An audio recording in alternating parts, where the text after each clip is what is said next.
Well, again, welcome to San Antonio Storytellers Association January meeting and concert. We're delighted to have you here. And just so you know, we're celebrating our 35th anniversary this year.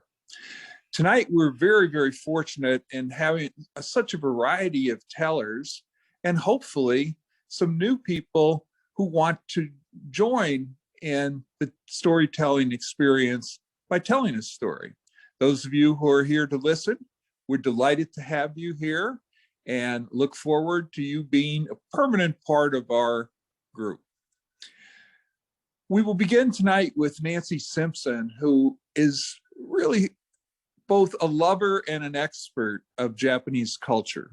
And she has immersed herself in it. She has wonderful friends who have shared their culture with her.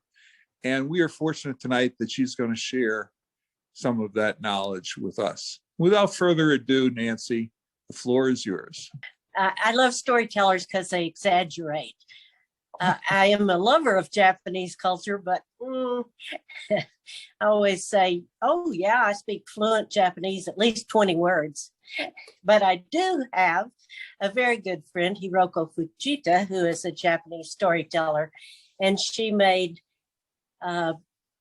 15, 16 trips to the United States. And on many of those, she stayed for almost a week in our home and generously shared her stories.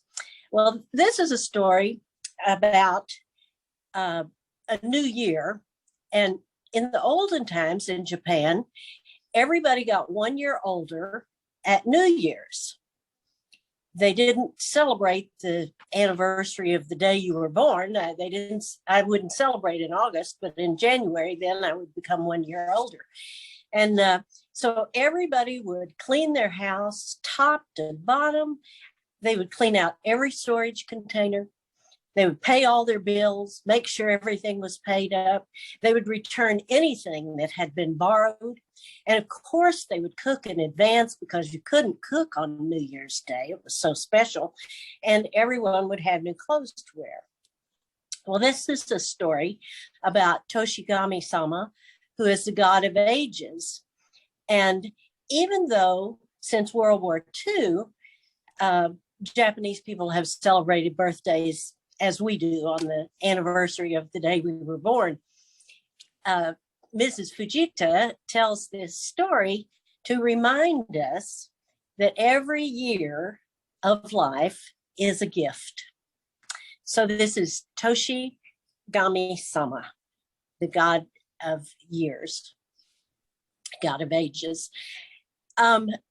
Once, mukashi, aru tokoro ni, once and long ago in old Japan, there was a man who was 40 years old. Now, to some of you, that may sound like he's already old. To some of us, it sounds like he's a young man. But nevertheless, he was 40 years old, and he had noticed that lately, his back ached some, and jobs that he used to be able to do easily just were a little bit harder to do. And he noticed some wrinkles. So he decided that this would be the year he would skip adding a year to his age. So on New Year's Eve, when Toshigami-sama distributed years, he would hide. Well, he couldn't hide inside the house because Toshigami-sama would leave a year. He also left good fortune. He left good fortune for good crops, for a profitable business, for a healthy family, and a year for each living creature in that home. And even if grandmother was in the bathroom, Toshigami-sama would leave a year for her. So he knew that this man knew that he couldn't hide inside the house. So he left his house and started walking and wondered where could he hide so that Toshigami-sama would not give him another year this time. Well, he saw a daikon field, a Japanese radish field, and he noticed that in the corner was a huge hole where dead leaves and clippings were composted, but it was a very deep hole. He thought, I'll just get in there and then I won't be another year older. So he jumped into that deep hole and he crouched and made himself absolutely as small as he could get, just as scrunched up as he possibly could be, hoping that he was just nearly invisible. Well, that particular year, the representative from Toshigami-sama, he had given the good fortune and the years to all the families in that village. He'd given a year to the daughter and one to the son, one to the mother, one to the father, one to the grandmother, one to the rooster. Everyone was a year older. But he got kind of tired and, well, I hate to say it, but a little lazy. And he thought, I'm going back. I'm not going to that village across the river. That's just too much. I'm not going to go there. And, but then he realized, well, I can't go back to the sky gods with years and fortunes in my bag. What can I do? So he walked along and along the side of the road, he thought, well, I'll just empty my bag along the side of the road. And then he realized, no, all the grass, all the weeds, all the flowers, all the shrubs, all the bushes, everything would just instantly grow old, fall off, and die. That wouldn't work. Well, maybe he could empty his bag in the midst of some trees. Oh, no. Suddenly those trees would lose all their leaves at once. That wouldn't work. People would notice that. And at last he came to that daikon field and he noticed a big hole in the corner. But now it's getting a little darker. He looked around and there was nobody watching him. So he set his bag down on the ground and he picked it up by the bottom and shook all those years and all those fortunes into that hole. He shook it this way and that way, making sure he had nothing left in his bag. When his bag was empty, he returned. Now, as it usually does, the sun began to rise the next morning, and that was New Year's Day. That man crouched in that hole in the daikon field, said, well, it looks like I didn't meet Toshigami-sama after all. And he began to stretch and try to get out of that hole. And he had just nimbly jumped in the day before, but he finally got out. And he looked at his hands and they looked like a crumpled brown paper sack. They were all wrinkled. So he went to the water's edge and washed his hands and washed his face. And when the water stilled, he saw his reflection, and he was now a man of 80. Oshimai. The end. There are a couple of footnotes to that story. One is, Mrs. Fujita told me that if an old lady doesn't complain about her frailties and her ailments and all that, that Toshigami-sama, if maybe a stick has poked a small hole in his bag and he's missing a year or two, that he'll skip that old woman. So I thought that was pretty good news. The other thing she told me, and she's banking on this one, and she said that if you haven't cleaned your house thoroughly, that Toshigami-sama will not visit and give you good fortune in another year.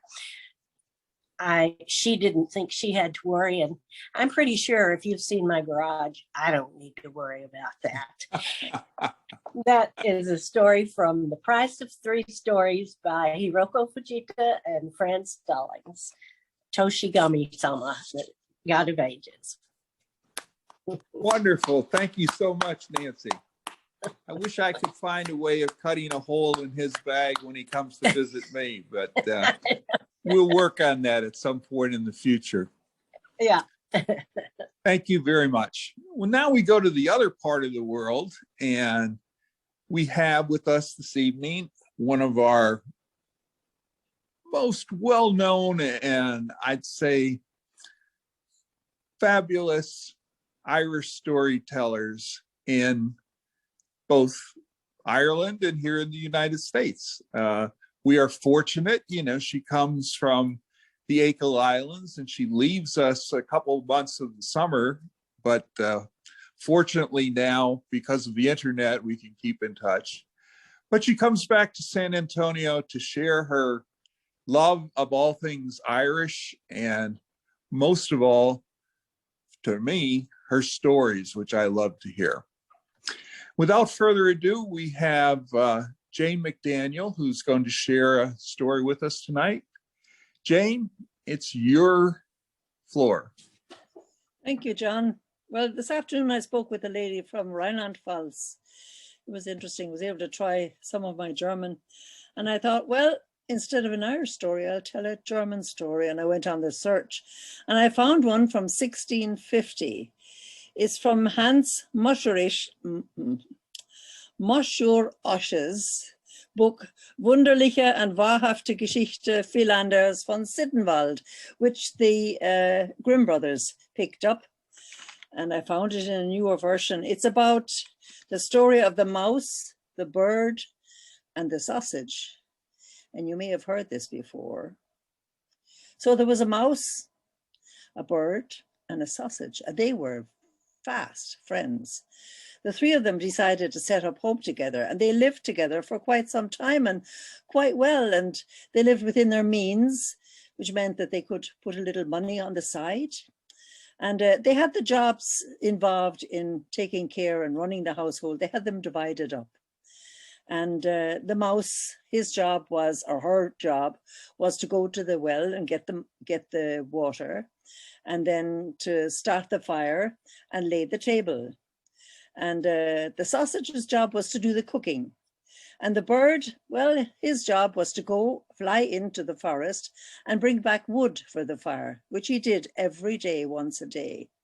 So, and they lived quite well, and they were quite content. So one day, the bird flew off into the forest to get wood for the fire. And there he met another bird. Oh boy, and this bird was looking at him and saying, "Oh, you look rather thin." And the bird said, "Well, I'm not thin, I just eat well," and he boasted about the great life he had. What a pleasant life he had. And he wondered, as the other bird was very quiet. And then after a minute, he said, "You are such an idiot. You're a slave. You do all the hard work. You have the big job of going into the forest, collecting the wood and carrying it all back. What do the others do? They hang around at the house." Now the bird thought about that for a minute, and he thought, well, mouse does go and get the water and does lay the fire, but after that she lies down for a little snooze, and then when she's ready, she gets up and lays the table. And the sausage, yeah, what does the sausage do all day? The sausage sits by the pot and watches what's cooking in the pot, the vegetables. And now and again, if it needs a little seasoning, the sausage gets in the pot and swims around a bit. And if it needs more seasoning, she swims a bit faster and then gets out and sits and waits for it. So it's kind of a pleasant life, but what do I do? And he thought about being called an idiot, and he went straight home, loaded off the wood near the fireplace, and called the other two and told him he wanted changes. And they said, "What's going on?" And he told them, "I'm your slave. I've been working like crazy for years. I'm the one who does all the hard work, carrying all the wood home, while you two just laze around here. I think we need to change things." And the mouse said, "Yeah, but why should we change? It's kind of nice around here. I like it the way it is. We've never changed before." And the sausage said, "Well, what we do is all fitted to our talents, And they argued and argued, the three of them. And finally, the bird said, "No, I want changes." So they changed. And they drew lots and they redirected, reapplied the work. And so now the sausage would go and collect the wood in the forest. And the mouse, she would do the cooking. And the bird, he would stay home and he would go get the water and he would lay the fire and light it and he would set the table. And the bird was happy. So what happened then? The next day, the sausage went off into the forest to pick up wood and bring it home. And on the way, he met somebody and he never came back. And the other two sat at home and waited and waited and waited for him. And there was no sign of him. So the bird said, I'll fly off in and have a look, see where he is. So he flew off into the forest, and on the way, he met a dog who was licking his chops. And he said to the dog, you haven't seen a sausage around here by any chance? And the dog said, oh yes, met him, ate him. Ah, delicious. What? Said the bird. You ate the sausage? He was my friend. You can't do that.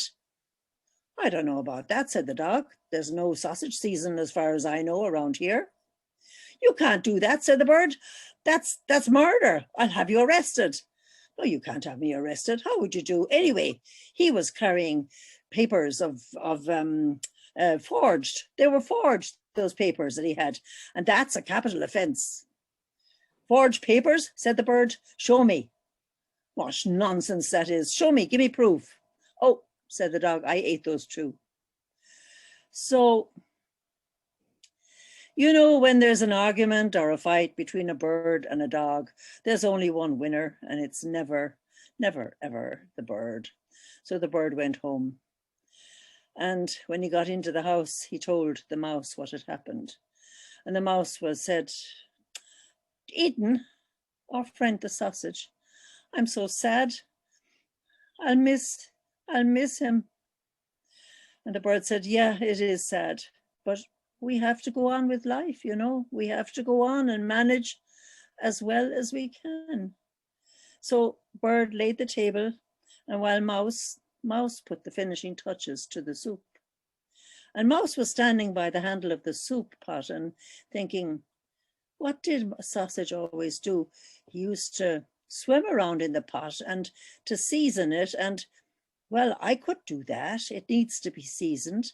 So she clambered up the saucepan handle and she stood on the edge and she launched herself into the soup.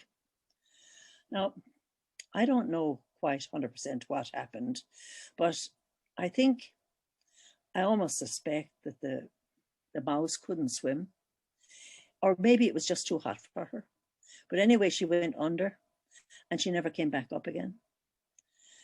And the bird was, you know, he was over by the fireplace putting a match to the fire, and he saw the stew coming to a boil, and on the top of the stew was a dead mouse floating around. And he panicked. He totally panicked. He was making the fire at the time, and in his panic, he strewed some of the burning logs around on the floor, and the floor caught fire, and then the house caught fire, and he raced out of the house and ran all as fast as he could, partly flying to the well to get the water. And he stood there by the well, and he was going to put the bucket down into the well to get the water, and he got one of his feet, his claws, tangled up in the rope. And when he dropped the bucket into the well, he went down with the bucket and he landed in the water and he drowned. And that was the end of them all. And so the moral of the story is, as I see it, was never send a sausage into the forest. That's my story. Wonderful, wonderful, Jane. I never will.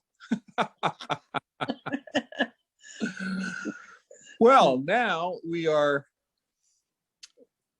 wonderfully delighted to have a friend of ours who hails from Austin, okay, Elizabeth Bowman. And Elizabeth, actually reminds me of my college roommate who was majoring in psychology, and actually was child psychology. And he used to do all these experiments and,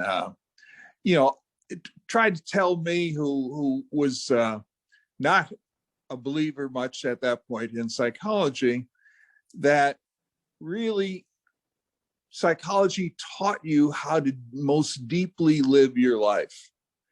And I said, what do you mean by that? He said, well, the key to living, his teacher had told him, was to remain childlike and not like us who were childish. And he showed me a little experiment. He just wrote down the cat in the hat and asked me to look at it. And I looked at it and I said, the cat in the hat. He said, there's proof of it. If you look closely the way a child would, you can see it's the cat in the hat. Okay. Well, he was right. And that's how we miss so much of our experience, because we just assume things rather than being in the moment with them. Well, Elizabeth is one of those people who has worked all her life with children and libraries and in storytelling, and really has been able to, unlike most of us, maintain that ability to live in the moment, to share that with children through her storytelling and through using a variety of media to do that, not just talking, but also puppets and other things. So we are delighted to have her with us this evening, and I can't wait to hear what she's going to tell us. Elizabeth, the floor is yours. John, this is Sue, not Elizabeth. She is not on. So it looks like we're going to need to move on. That was like the best introduction. So I did not want to cut you off. And she may come on later. So you'll have your intro done with her. She is amazing. Many of us have heard her. But really quick, John, while you're there, because it looks like you're using your telephone, I want you to know that Jodie has joined us, and Jodie Subramanian would like to tell, so would Jamie, and I'm not sure if you have their names down, and Nathan has joined us also. So I wanted to make sure you had all three of them down, and I will be quiet after that. Okay, well, then let's go to Nathan next, because Nathan is another person who is able to experience things in the moment, to see those things that a lot of us adults just pass by and completely miss. So Nathan Holiner, you have the floor. Thank you, John. And good evening, ladies and gentlemen. This is Nathan Holiner speaking to you from Chicago, Illinois, with a story from ancient Chinese mythology called The Legend of the Nine Lost Suns. Long, long ago, the sky had not one, but 10 suns.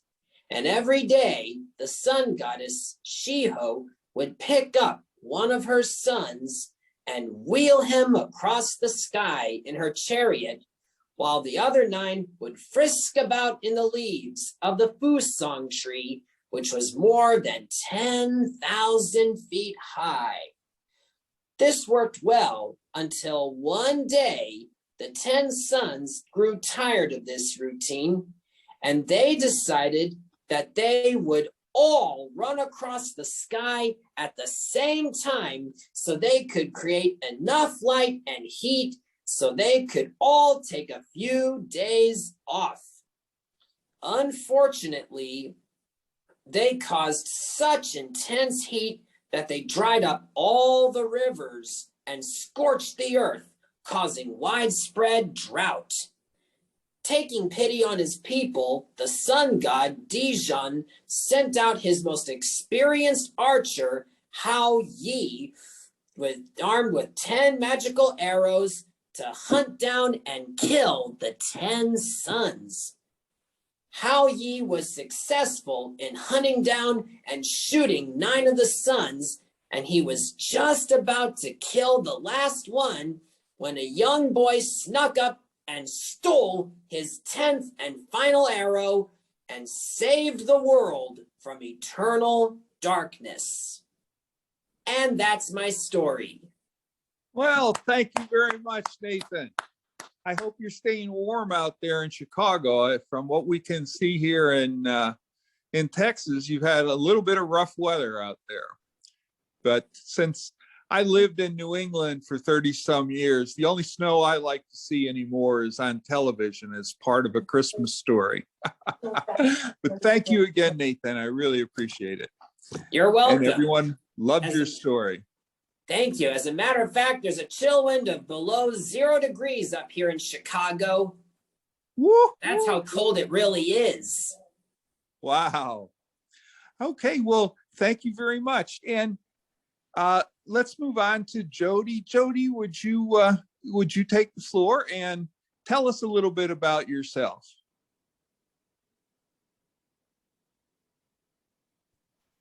Hello. Hi, everyone. So yes, I am Jodie Subramanian, and I started telling stories in 2006.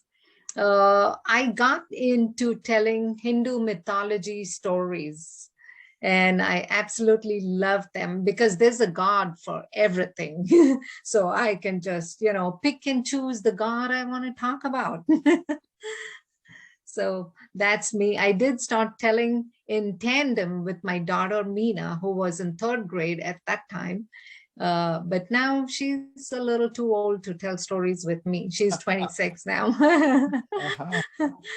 So I have a question for you guys now. I am torn between a story about a certain God that I was planning on sharing. But since all of you guys are talking about the inner child and, being childlike and not childish, I also have a children's story that I could share. What are you feeling? Which one would you like? Well, Jodie, I mean, your areas are so interesting, okay? For years, I had a bodhisattva on my patio, and my wife kept telling me that sooner or later the bodhisattva would come to life, she hoped, and do some of the yard work because she had so many hands that I would never do. So I'm really torn in that way. But a good child's story is always something that strikes the heart. So I'm going to be wishy-washy and make you choose. How's that? Okay. All right. So I'm thinking, I guess a lot of people do children's stories and fun stories. And since all of you, I'm meeting most of you for the first time, maybe I'll give you a taste of a Hindu mythology story, which you may or may not have heard before. How's that? We'll love it. Okay. So just as an introduction, the reason why I'm choosing to talk about this particular form of God today is because I'm taking classes on an ancient science of India called Ayurveda. Maybe some of you have heard of that. Ayurveda is a science, or rather a wisdom of life, how to live your life in a healthy and happy way. And it teaches you, and it is a science, so it teaches you about nutritious food to eat and the do's and don'ts and such. So I just, while taking those classes, I learned that there is a God of Ayurveda who we worship, who we actually pray to and invite before we see a client. And we actually say a chant in honor of the God of Ayurveda, so he can help us heal the client. So here goes. The story is called The Churning of the Ocean of Milk.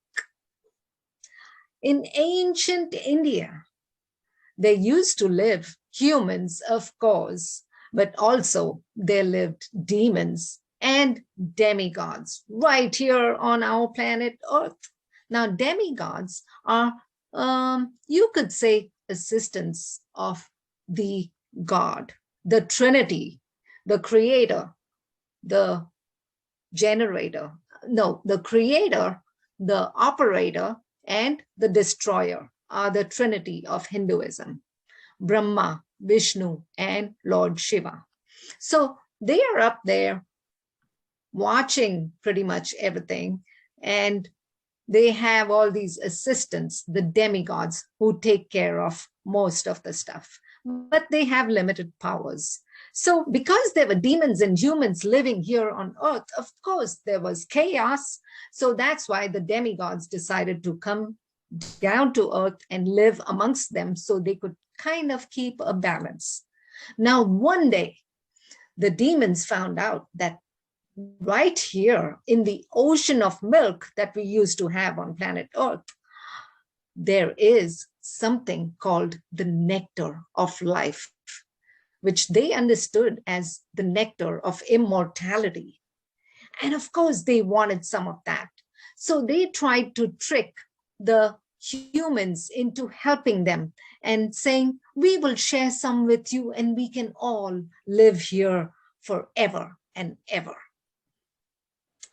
The humans were not convinced. So they came to the demigods and said, there is something going on with the demons. They want to live forever.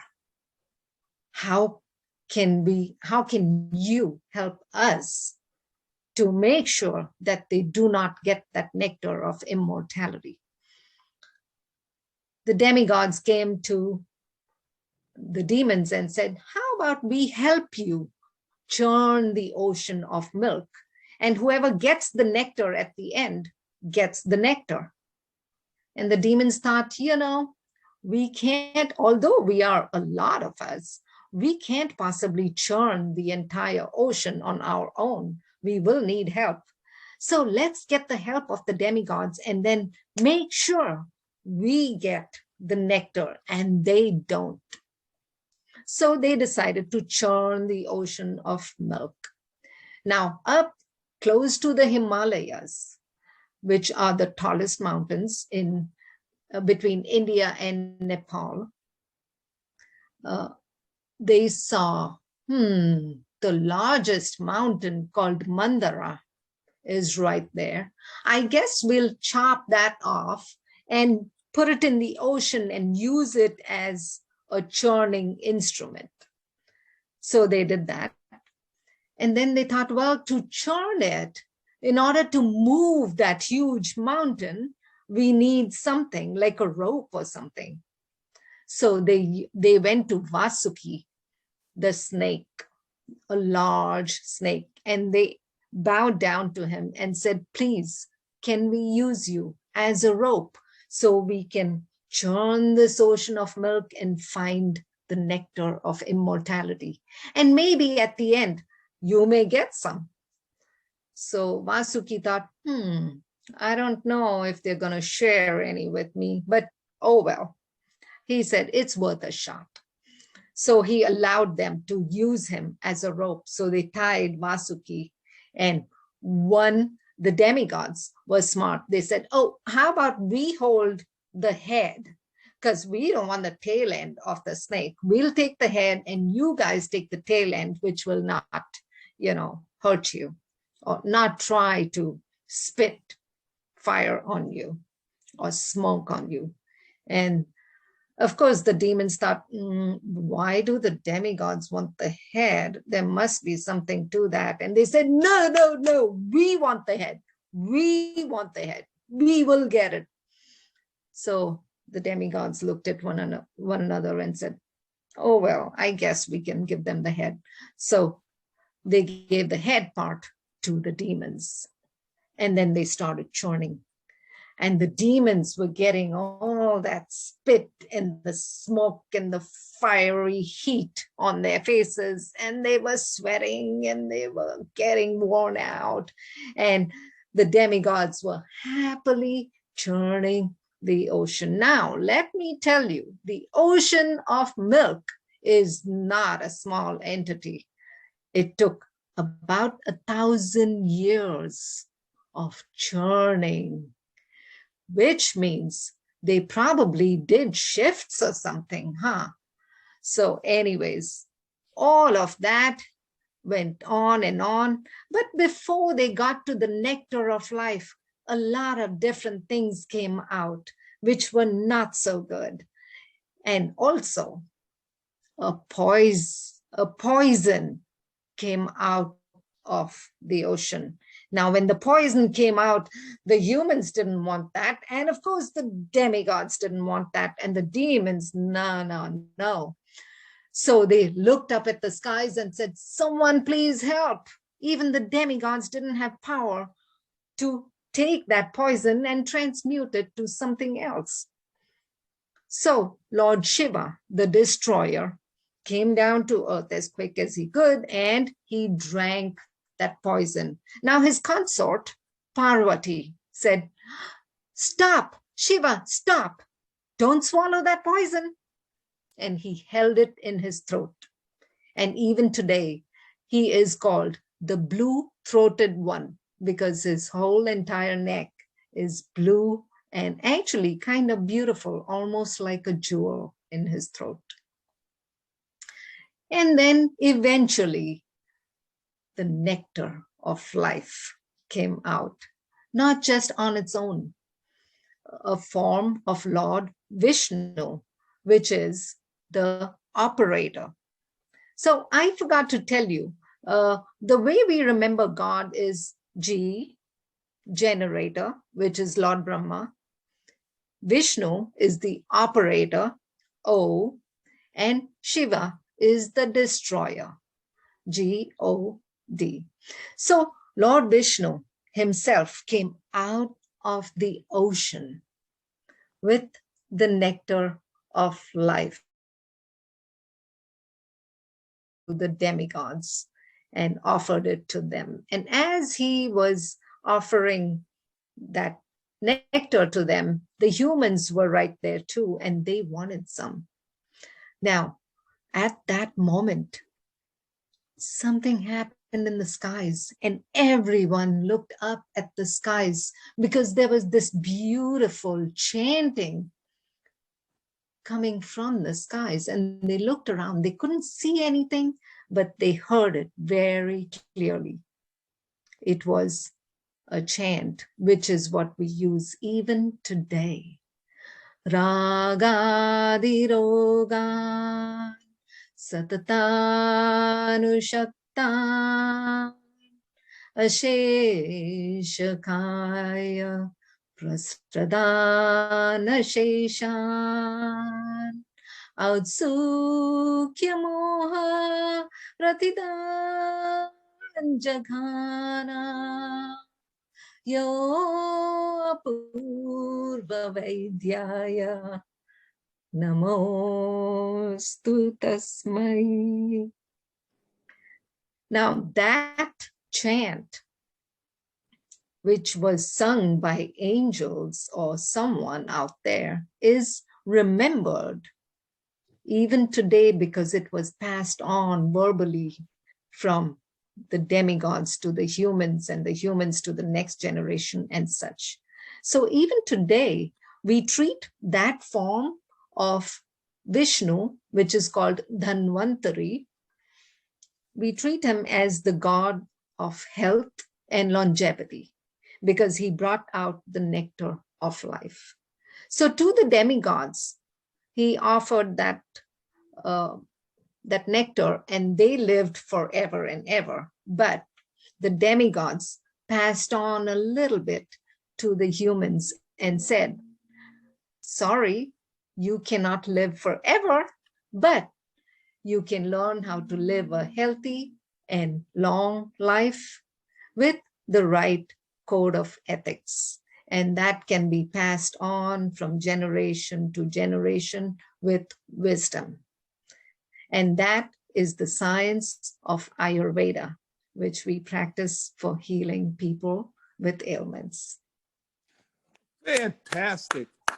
Jodie, you've saved me. I thought I was losing my mind and that I see devils around all the time lately. And now, whew, you've assured me that they really are there and it's not just me. They really are there. And let me tell you, they are all in our minds. So if we can heal the mind, we can heal ourselves. Well, thank you very much. I will give it a try. All right. Thank you. Thank you for letting me share. Yes.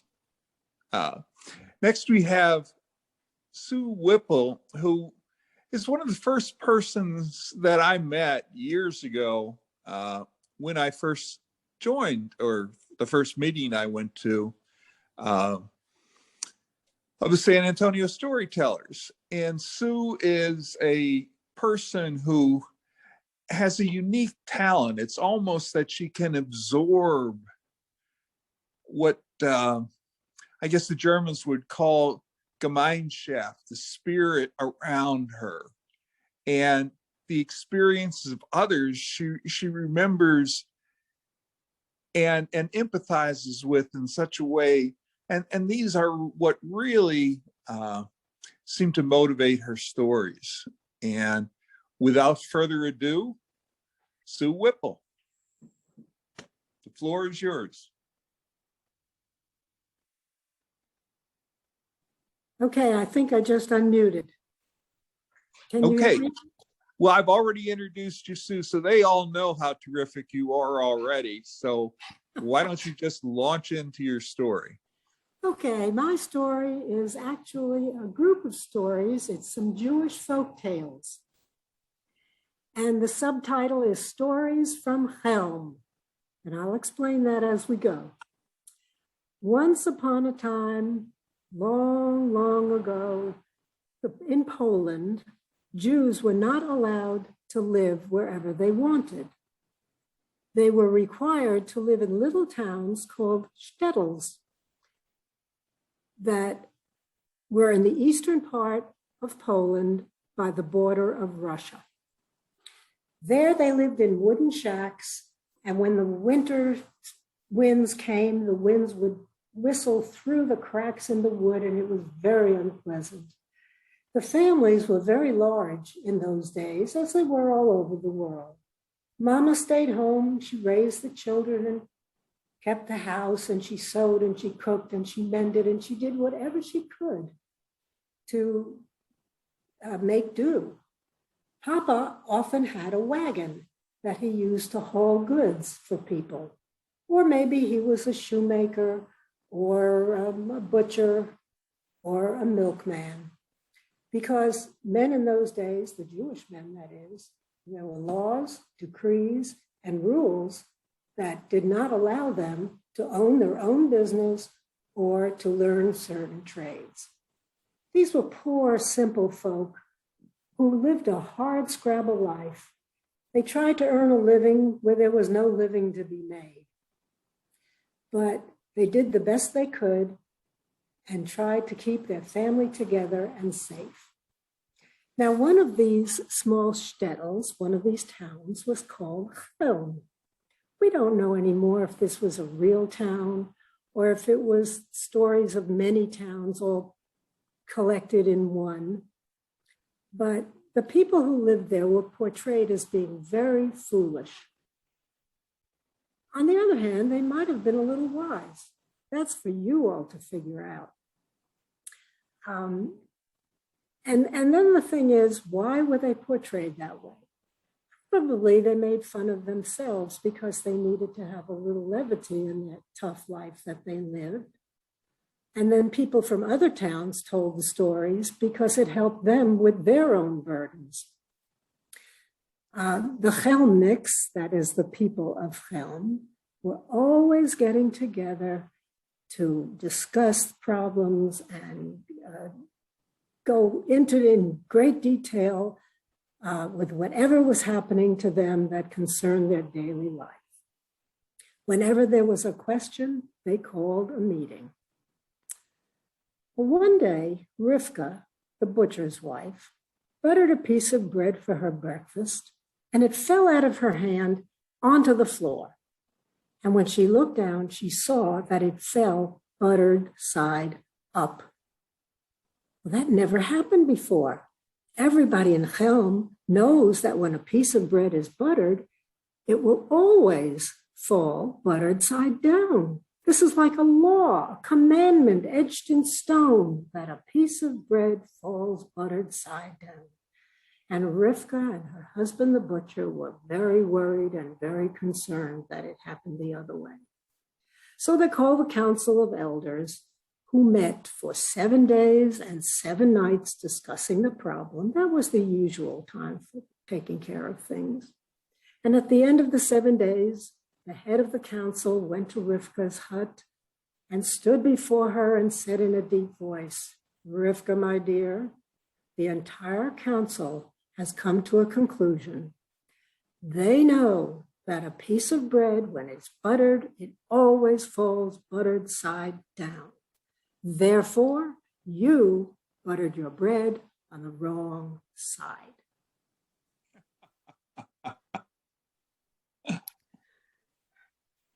The people of Chelm were worriers.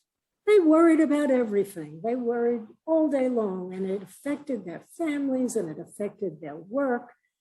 And it was just taking too much time. So they got together for a meeting and they discussed the problem of worrying. And finally, somebody raised a motion that Yossel, the cobbler, would be available to do their worrying for them. And then they wouldn't have to do any worrying at all. Yossel would be the only one to worry. And for that, he would be paid 1 ruble a week. So they discussed it some more, and then the motion having been made was seconded, and they were about to put it to a vote when an old man raised his hand and said, "I have a question." This was the fundamental question, because he said, if Yossel will worry for all of us, and if he gets paid 1 ruble a week, Yossel will have a very easy life. Then what will he have to worry about?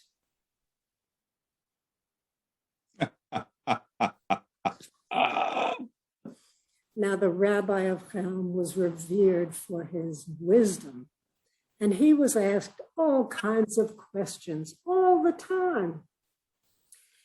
One day, somebody came and said, "Rabbi, which is more important, the sun or the moon?"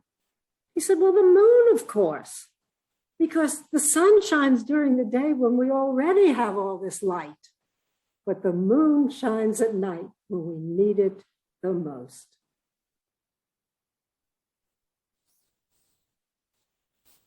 Another disciple of the rabbi's came to him and said, "Rabbi, why is the ocean salty?" "Well, my son, it's very easy to figure out. The ocean is full of herring. And aren't herrings salty?" One morning, a young disciple of the rabbi came to his house and knocked on the door most emphatically. When the rabbi opened it, he said, "Rabbi, the most extraordinary thing has happened to me, and you're the only one who can help me." He said, "My wife gave birth to a child, to a baby this morning, and we have only been married for 3 months. Everybody knows it takes 9 months for a baby to be born." So the rabbi says, "Well, it's obvious that you know nothing about numbers and nothing about the ways of the world. So let me ask you a few questions." He said to the young man, "Tell me, you say that you have lived with your wife for 3 months. And the young man said, "Yes." And he said, "And your wife has lived with you 3 months. Is that right?" "Yes, Rabbi." "And so together you have lived 3 months?" "Yes, Rabbi." So the rabbi says, "So tell me, what's 3 months and 3 months and 3 months?"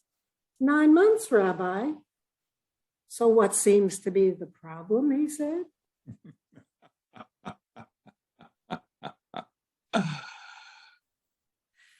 At the edge of town, there lived a tenant farmer and his wife, Ida, and they had 4 daughters. And the 4 daughters all slept together in one bed. And every morning they would get up very early and milk the cows and then spend the rest of the day helping their mother with the chores. But one morning, they didn't get up early. And Mother Ida was worried about them. So she went into their room and she saw the four of them battling it out, pulling each other's hair, screaming and kicking each other, all in bed. And she said, "What's going on here?"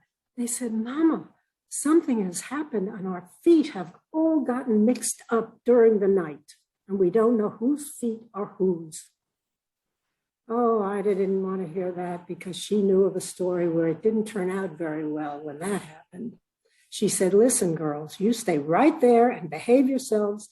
I'm going to go to the rabbi and he'll tell me what to do."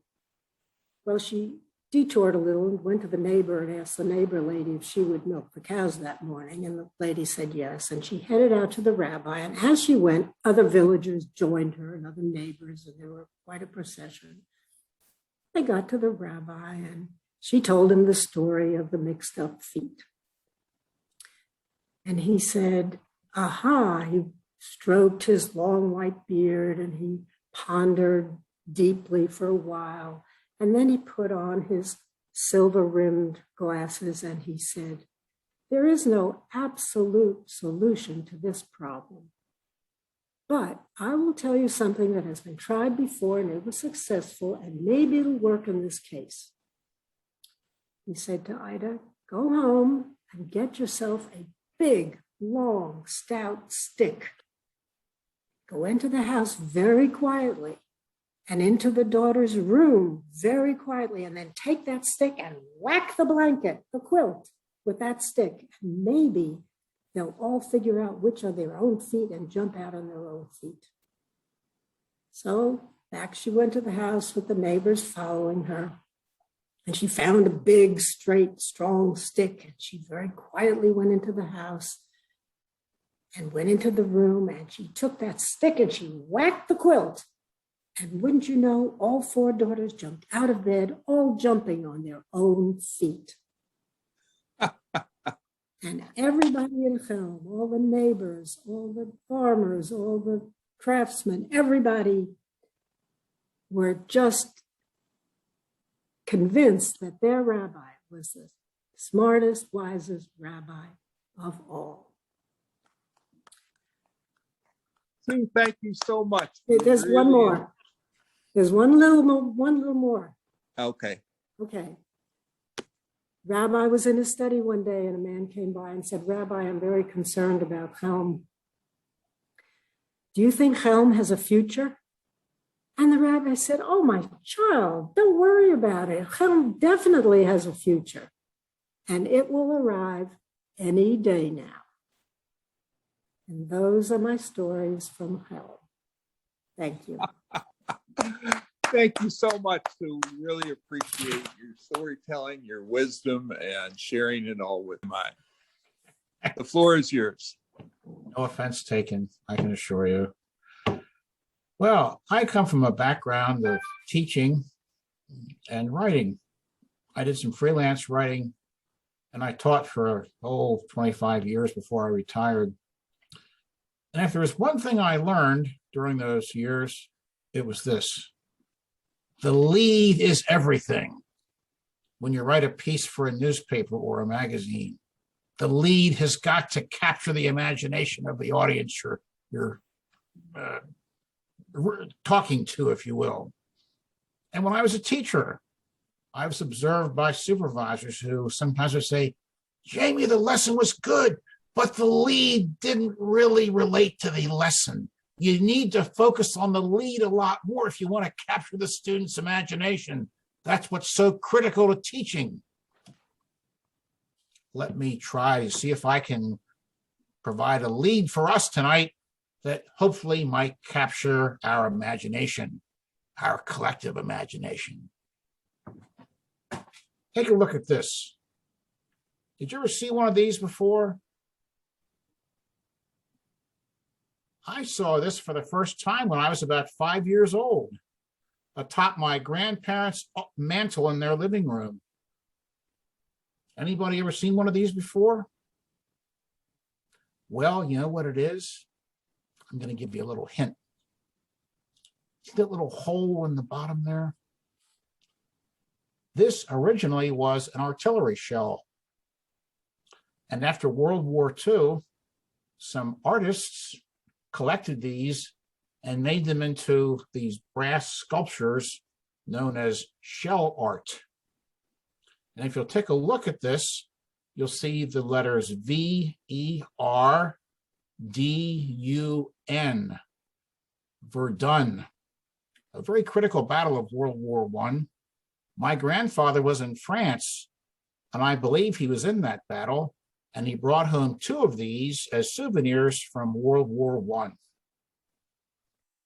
Now, if there's anything in our history of the 20th century that's more seminal, can you think of anything that was more seminal in World War I? I mean, we had many, many changes during the 20th century, but World War I, that to me is the biggest moment in our previous century.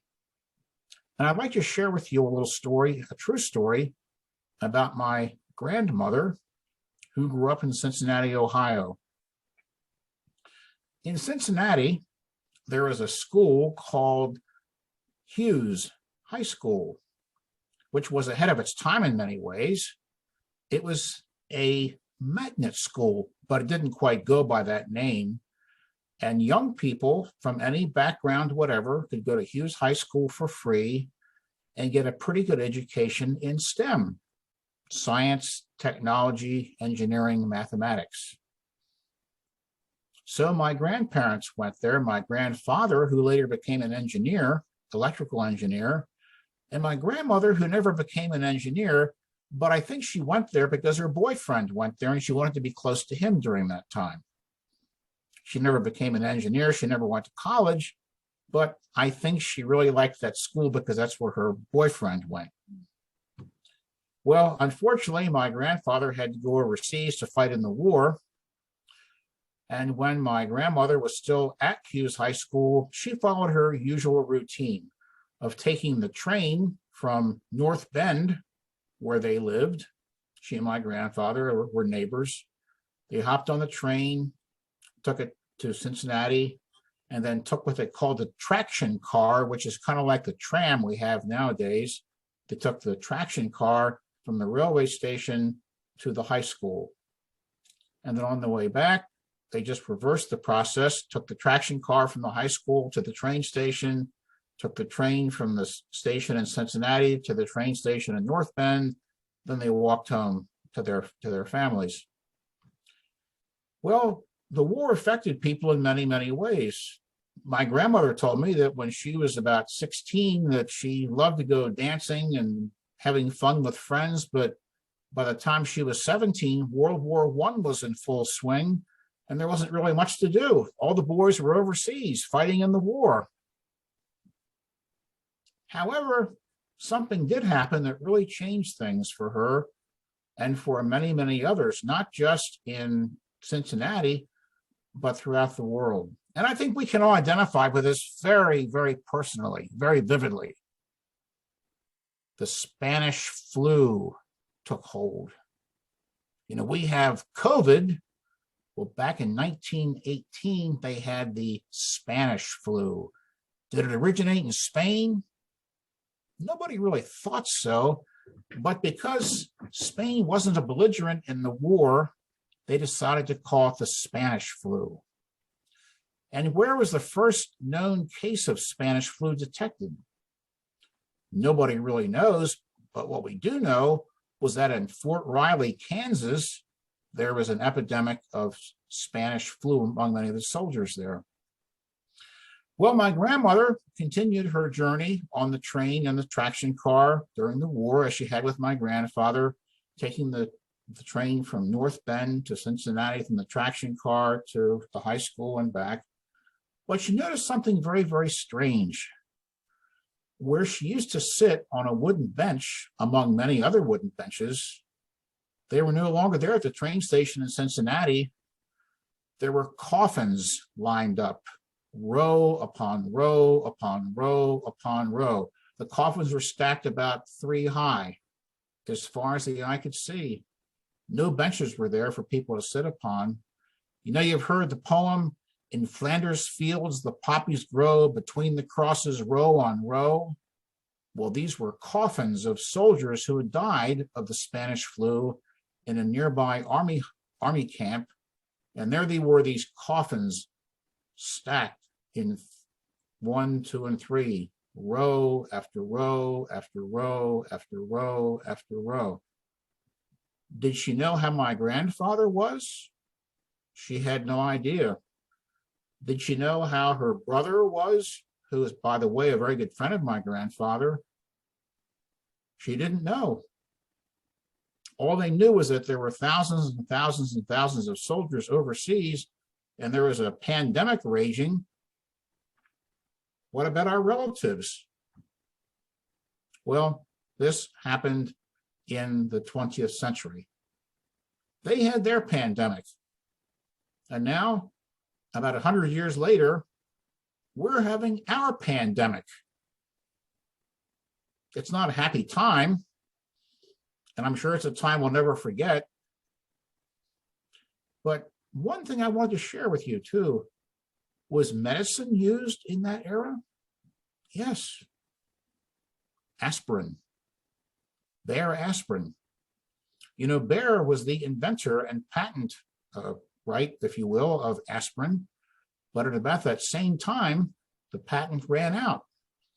So many other manufacturers invented aspirin as well to cash in on the market. Did people die of aspirin poisoning? Yes, they did. Was aspirin distributed among patients in kind of a willy-nilly fashion? Yes, it was. Are we worried about vaccines in our country today being effective, efficacious, beneficial to our health? Do we have concerns about that? Certainly we do. So, what goes around comes around. As they say, there's nothing new under the sun. The 20th century had its pandemic. Now we're having ours. How will it end? I don't know. Do you know? I don't think anybody really knows. But we're in the midst of it. We're dealing with it. And I'm sure we'll get through it. At what cost and when, I don't know. But I wonder in my heart of hearts sometimes if there might be a souvenir of this pandemic, like this shell that I showed you earlier. What might that be? End of story. Jamie, thank you so much. I think you hit the nail on the head, and what we really need is to see, as you've so aptly described, the fact that we have been in very, very tough places before as a civilization and as a species, and 100 years later, we're still here. So that kind of hope lives still among us and will hopefully help us to get through all of this. Well, I want to thank everybody tonight. This is such a pleasure to share experiences, the stories, the wisdom that storytellers down through the century have conveyed and have brought culture forward. Written history is a very, very recent development in human history. And had it not been for the storytellers to bring forth the stories of our cultures, our heroic cultures, our values, and our faith, then we'd probably still be rattling around a cave grunting at each other at some point. So thank you again, and please join us in February. February is a rough month. It's particularly if we have another storm, we're going to need the stories to help us get through that. Thank you again. Stay healthy and have a wonderful month of January. Good night. Good night, everybody. Good night. Bye. Nice seeing everyone. Thank you for all your fabulous stories. You're welcome and Happy New Year.